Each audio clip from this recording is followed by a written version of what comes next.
Hello friends, today we are going to do unboxing and installation of WOLFBOX G840S dashcam. Let's just open the box and see.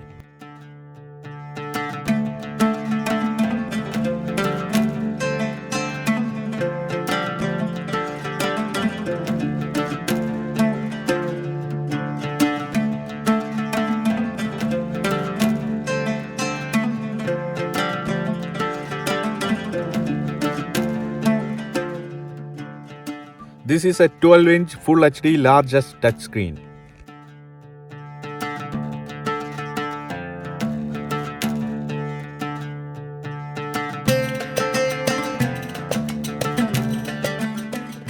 Now let's see what accessories are in the box.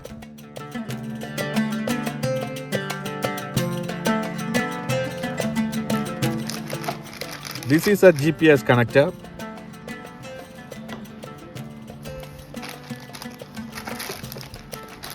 This is a power connector and 6-meter cable to connect to the 12-volt cigarette lighter socket. And it comes with the Type-C connector.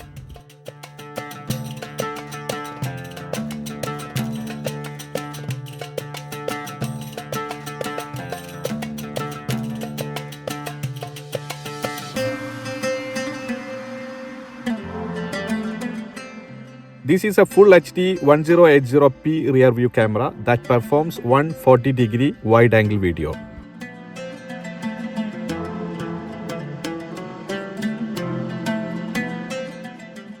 Wiring bracket.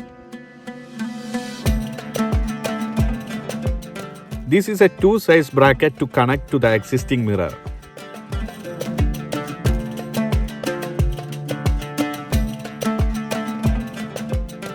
And one door trim removal tool. And that's all there is in the box with the installation manual and the booklet with its specifications. Now let's get into the camera installation. Here I am installing for Nissan Altima model, but almost all cars do same way. There is a change when connected to the reverse light. Only the color code of its cable has a difference, which we can detect with a DC volt tester. Since I am using an aftermarket camera here, I have to remove it first. For that, first remove the trunk cover clip with plastic removal tool and remove all the cable ties.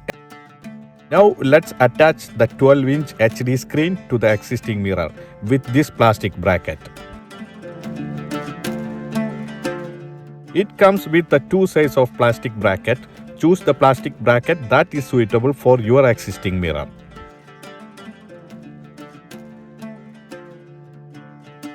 Now what we are going to do is fix the rear view camera.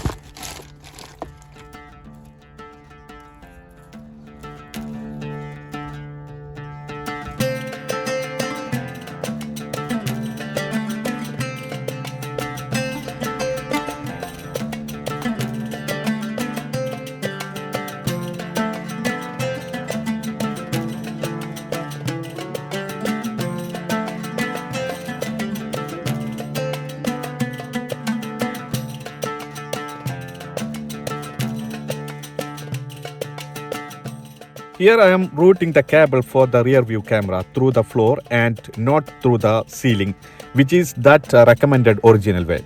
Not only that, I route the cable from the back trunk to the rear seat using the electric wire conduit, I mean a Loom, which is much safer.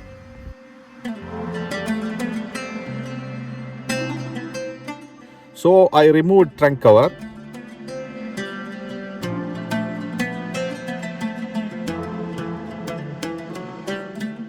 Cut all the plastic tie and cables which is connected for the existing rear camera. If you are installing this dash camera in your car as a new, then you don't need to do any of these steps. As I have an already camera in my car, so I am removing all this. Here you can see that the existing camera's electric cable is not installed through the wiring conduit. But the electrical wiring we are going to do now is very safe with electrical wire conduit.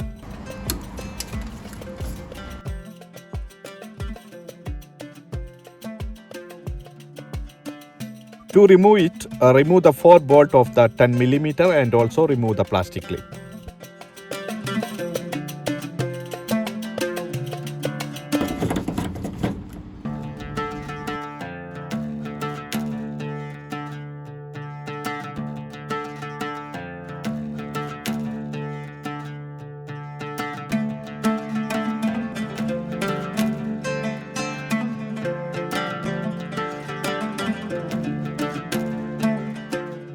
Remove the camera, video and power.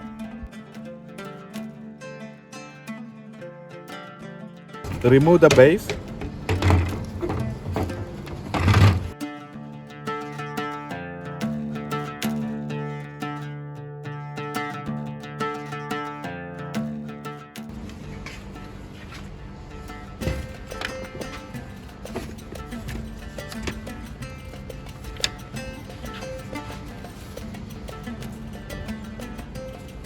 Just take the camera out of the bracket like this.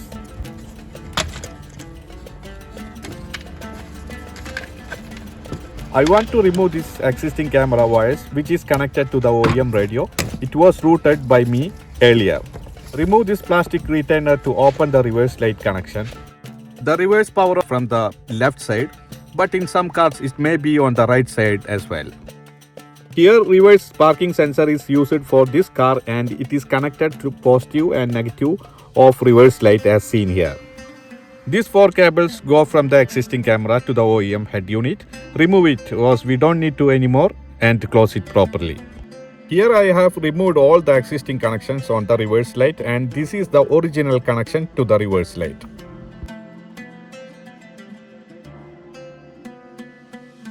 The red cable seen here is the positive of the 12 volt reverse light and the black cable seen at the behind is the ground or negative. We can test the same with the DC tester to confirm the positive wire of the reverse light. After connecting the tester's ground cable somewhere in the car body, we can test each cable going to the reverse. Because I know here is the red cable, then it is easy to understand or test each cable. This is the positive red cable of the reverse sensor and it should be connected back to the red positive of the reverse light. And the black ground cable should also be connected to the black negative of the reverse light. This red cable here is the reverse trigger cable for the dash cam. We have to connect into the red wire of the reverse light. Route the reverse camera cable to the front. Safely remove this plastic bracket on the floor without breaking any of the retainer's clip.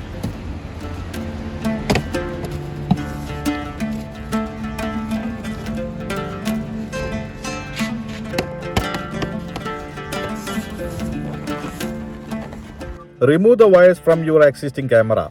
Again, this process only need to be done if aftermarket camera has used one, or you just need to route the new dash camera cable through it.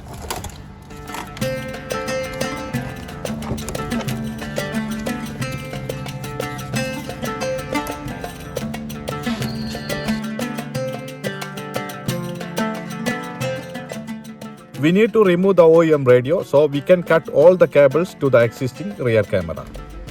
Just pull up this silver bracket on the side.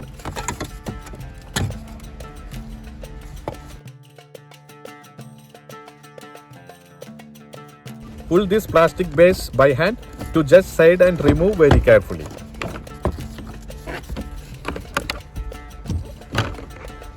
Expand this side panel with removal tool after remove the silver bracket on the side.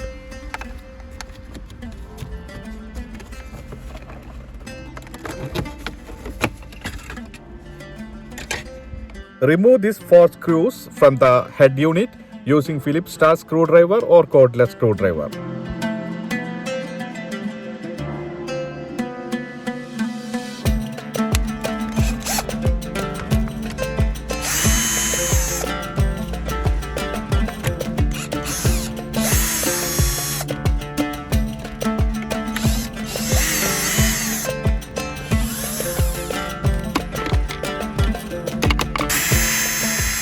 Just pull to the front and lose the AC control switch. Remove the AC duct with connector. Remove these 4 screws attached to the OEM radio with frame using a Palimpsest screwdriver.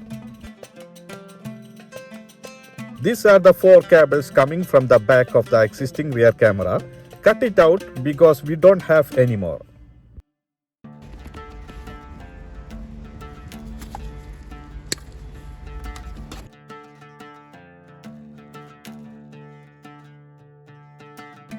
Back to fix all as a reverse order.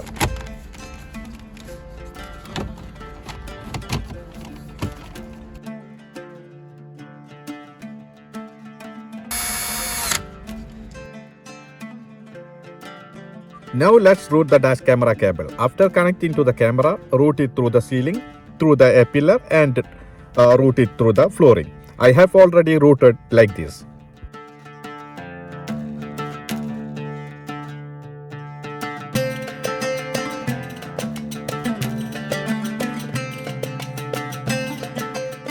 We use electric wire conduit from the back seat to the trunk, which is located to the reverse camera.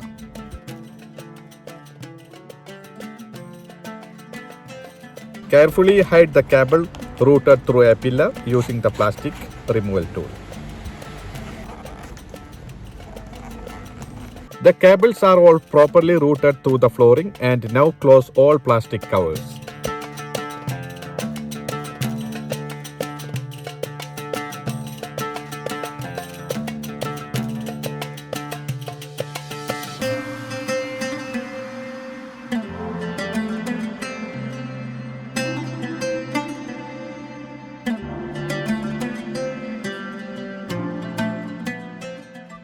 As I said earlier, connect the dash camera and reverse trigger cable and this red cable of the reverse parking sensor together to connect the red cable of the reverse light.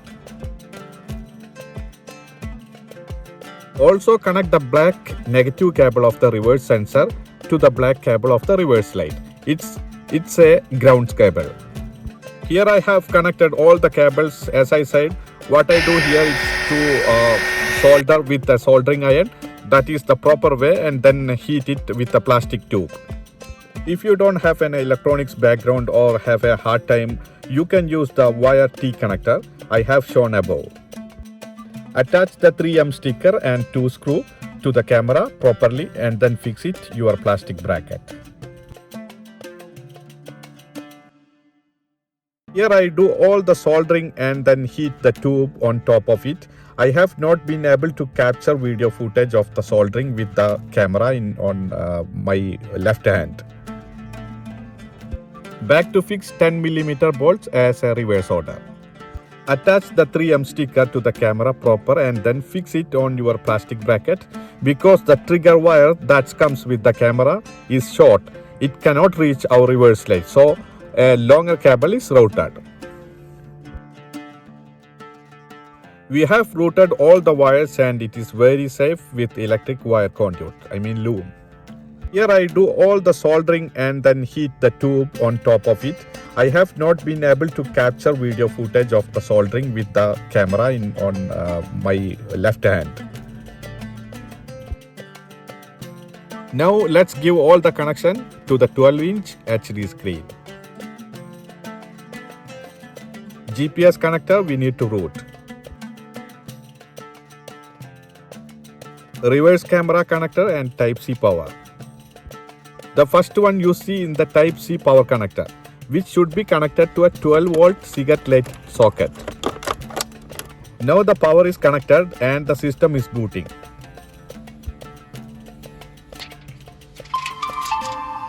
We shoot this clip a few days after we connected all of this.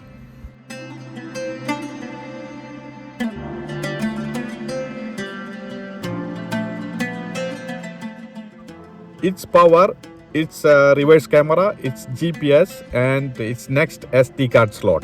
As mentioned earlier, the GPS cable is routed through the ceiling and taken down through a pillar and connected in the corner.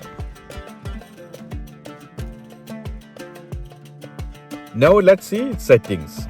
To go to its settings, the settings button becomes active only after stopping the running recording.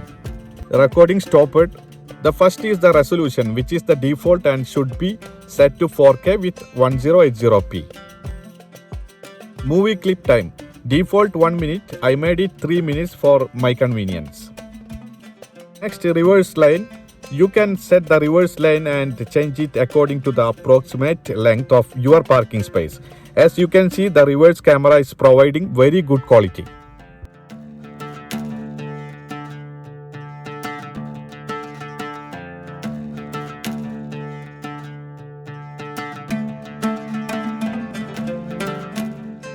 Mirror flip image, it was off, I just on it. Upside down image is off. Format SD card, I had already formatted it. Language English I am choosing.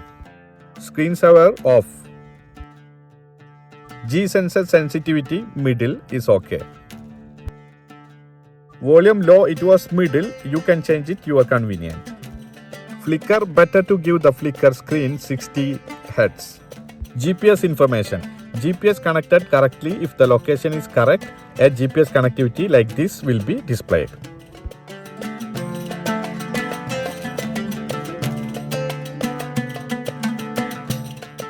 Scroll down, clock settings, year, month, day, format, click OK.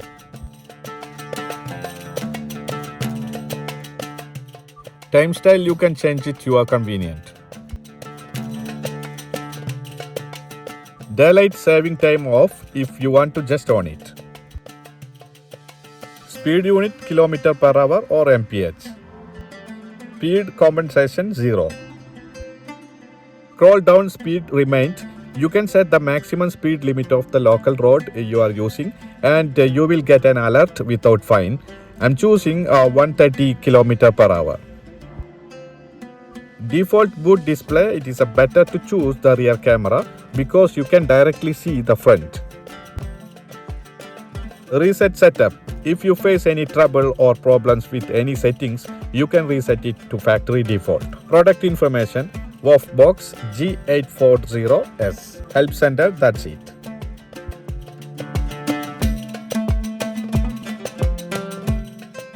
It is recorded in full screen and saved to SD card, but because our screen has a limitation, we cannot see it in full screen. We can scroll up and see what we want to in one line. But when we save it to the computer and watch it, we get in full screen. This front 4K camera, in my front glass, the tint is lowered a bit to avoid a direct sunlight. Therefore, when the front camera records, we get one line in the record file, which does not give us much interruption.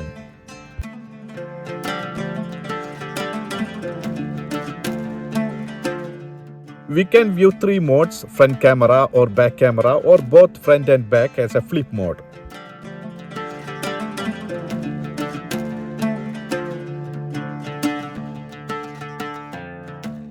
Here are some videos that I have recorded on the front camera and the back camera. It is a front 4K camera record and quality of recording always depends on the ambient light. But this camera performs very well in a low light condition. Reverse camera and front camera. This recording was done in the evening time, especially when light conditions are low.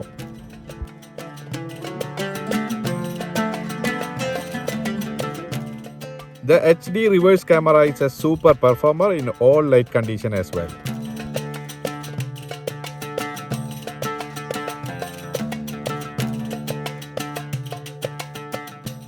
Evening light condition.